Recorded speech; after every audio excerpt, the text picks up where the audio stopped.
Kota Cirebon memiliki kekayaan sejarah, seni, dan budaya yang mengandung banyak makna, serta teka-teki yang menarik untuk digali. Maka tak berlebihan jika kemudian pemerintah Kota Cirebon bersama Dinas Pemuda Olahraga dan Pariwisata memberi slogan kota ini, Cirebon The Gate of Secret, atau Cirebon Pintu Gerbang Rahasia. Ketika daerah lain menawarkan kenikmatan, keindahan, kemegahan, dan sesuatu yang menarik lainnya, Kota Cirebon justru menawarkan slogan yang tidak biasa. Ya, memasuki Kota Cirebon seolah memasuki belantara yang penuh dengan rahasia berupa makna-makna. Salah satunya adalah Keraton Kasepuhan Cirebon yang bentuk bangunannya melambangkan terjadinya akulturasi budaya di tanah Jawa bagian barat.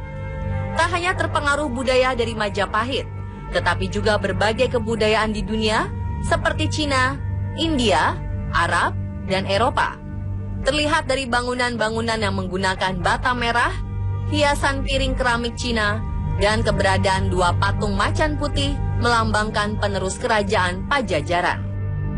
Keraton yang memiliki luas 25 hektar ini juga merupakan keraton tertua di Pulau Jawa. Bahkan dibanding dengan Keraton Yogyakarta dan Solo, Keraton Kasepuhan 200 tahun lebih dulu berdiri. Keraton ini dibangun abad ke-15, sedangkan Keraton Jogja Solo di abad ke-17. Nilai sejarah Keraton Kasepuhan tidak lepas dari tokoh ulama besar Syekh Syarif Hidayatullah yang mendapat gelar Sunan Gunung Jati. Sunan Gunung Jati merupakan salah satu anggota Dewan Ulama atau lebih dikenal Wali Songo sebagai penyebar agama Islam di Pulau Jawa pada abad ke-14. Ia adalah putra dari Nyai Rara Santang, seorang putri Maharaja Prabu Siliwangi dari salah satu istrinya Nyai Subang Larang. Ayahnya bernama Syarif Abdullah atau dikenal juga sebagai Syekh Maulana Akbar, seorang mubalik dan musafir besar yang berasal dari negeri Gujarat di India Selatan. Dengan demikian, ia adalah salah satu cucu dari raja terbesar Pajajaran. Sunan Gunung Jati dikenal sebagai satu-satunya anggota Wali Songo yang menyebarkan agama Islam di bumi Pasundan atau wilayah Jawa Barat. Di abad ke-14, Kerajaan Pajajaran memiliki banyak wilayah kekuasaan. Salah satunya adalah Cirebon yang merupakan pelabuhan penting saat itu selain pelabuhan Sunda Kelapa. Sepeninggal Prabu Siliwangi, salah satu putranya Raden Wala Sungsang diangkat menjadi adipati di Cirebon, lalu mendirikan Keraton Cirebon dengan gelar Prabu Cakrabuana. Sayang, Wala Sungsang tidak memiliki putra sebagai pewaris tahta. Maka tak kala Syarif Hidayatullah dewasa dan kembali dari pengembaraan di Tanah Suci Mekah, ia kemudian dinikahkan dengan saudara sepupunya bernama Dewi Pakungwati. Kelak, Syarif Hidayatullah menggantikan tahta pamannya dan membangun Kesultanan Cirebon bernama Keraton Pakungwati, yang berarti udang perempuan, yang kini dikenal sebagai Keraton Kasepuhan Cirebon. Bukti dari berdirinya Kesultanan Cirebon itu adalah dengan tidak mengirim kembali garam dan terasi. Jadi pada waktu itu komoditas yang sangat penting di era Pajajaran pada waktu itu adalah terasi dan garam. Di kota Cirebon sebetulnya ada 4 keraton yang lokasinya relatif berdekatan, yaitu Keraton Kasepuhan, Keraton Kanoman, Keraton Kacirebonan, dan Keraton Keprabonan. Di antara semua keraton yang ada, Keraton Kasepuhanlah yang merupakan keraton tertua dan terluas. Seiring berjalannya waktu, setelah kepemimpinan generasi kelima, yaitu Panembahan Girilaya, keraton di Cirebon terbagi menjadi 2 kesultanan kakak beradik. Karena substansi kepemimpinan keraton terbagi 2 antara keraton kakak beradik yang sama-sama menjadi putra mahkota. Akhirnya Keraton Pakungwati berganti nama menjadi Keraton Kasepuhan dan kemudian muncul Keraton Kanoman.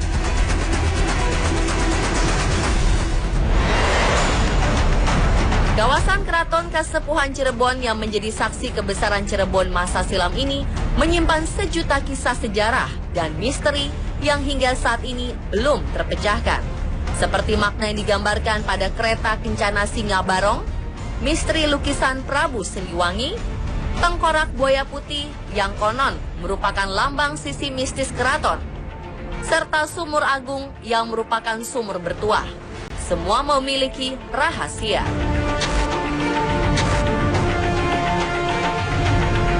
Bukan mengada-ngada, namun hampir di setiap bangunan tua di dunia pasti punya cerita mistis. Salah satu koleksi yang dikeramatkan di Keraton Kasepuhan Cirebon yaitu kereta Singa Barong, sebuah kereta kuda khusus untuk para sultan yang hanya dikeluarkan pada tiap 1 Syawal untuk dimandikan. Ajaibnya, kereta tersebut telah menggunakan konsep-konsep teknologi modern, padahal dibuat sekitar abad ke-15 oleh Panembahan Losari. Kereta tersebut merupakan kereta terantik yang pernah ada. Kereta Singa Barong diambil dari 4 unsur. Bagian tubuh dan kakinya yang menyerupai singa, belalai gajah, sayap burung Garuda, dan mulut naga yang menyeringai. Burung atau paksi yang bersayap seperti burak sebagai lambang agama Islam atau budaya Timur Tengah. Gajah sebagai lambang budaya India. Naga sebagai lambang budaya Tiongkok. Dan singa sebagai lambang budaya Eropa. Ketika masih digunakan, kereta Singa Barong ditarik menggunakan 4 kerbau bule atau albino. Dan kereta Singa Barong ini terakhir digunakan oleh Sultan Sepuh ke-11. Jadi pada waktu itu Cirebon itu sudah sangat majemuk sekali, sangat beragam sekali dengan berbagai agama, dengan berbagai bangsa, itu sudah bersatu di Cirebon ini. Nah itulah inspirasi itulah oleh Panembahan Losari dibuatlah suatu kereta kencana Kasultanan.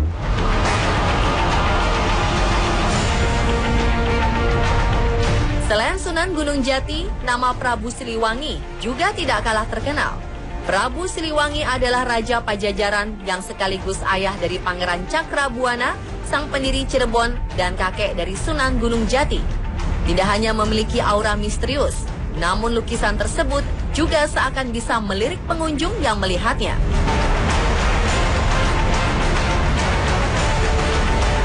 Posisi kaki kirinya juga selalu mengarah ke pengunjung.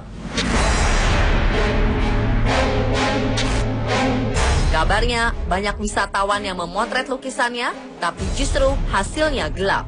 Banyak pelukis yang bilang kalau lukisan ini dibuat dengan teknik melukis khusus, di mana bola mata digambarkan menatap lurus ke depan. Namun tak sedikit juga yang beranggapan itu merupakan bentuk pengawasan dari lukisannya terhadap para pengunjung keraton.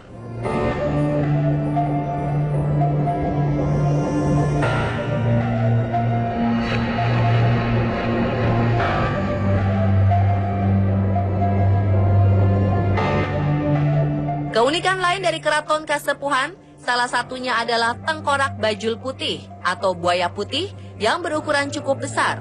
Disebutkan kalau buaya putih ini diambil dari Kali Krian, sebuah sungai yang besar dan dalam di Cirebon.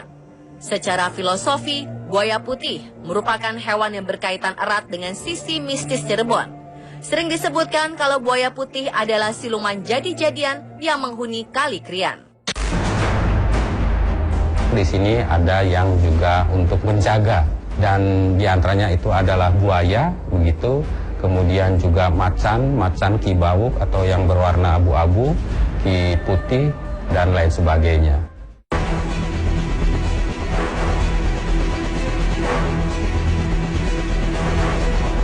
Pada bagian belakang keraton terdapat sebuah sumur yang sudah sangat tua bernama Sumur Agung yang diperkirakan sudah ada sejak tahun 1430 Masehi. Meskipun sudah ratusan tahun, air yang terdapat pada sumur terjaga kebersihannya.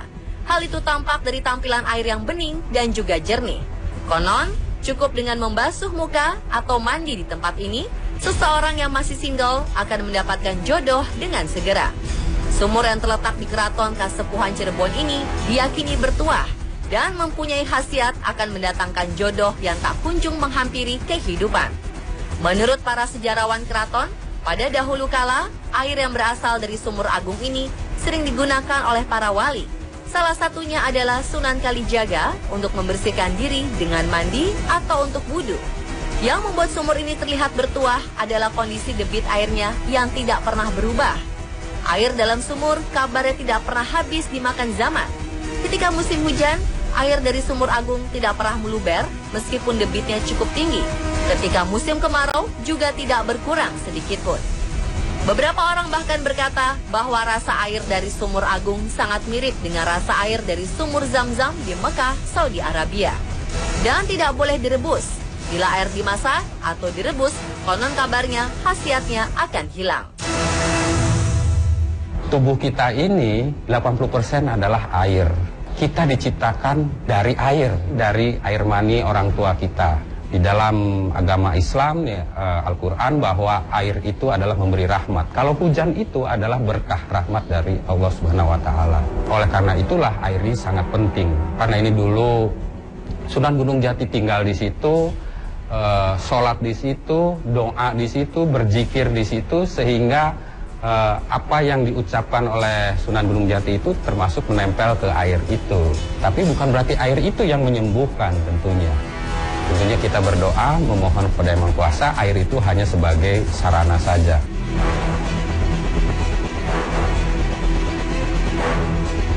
Selain Sumur Agung di Keraton, ada pula 7 sumur yang dikeramatkan yang berada di kawasan sekitar makam Sunan Gunung Jati.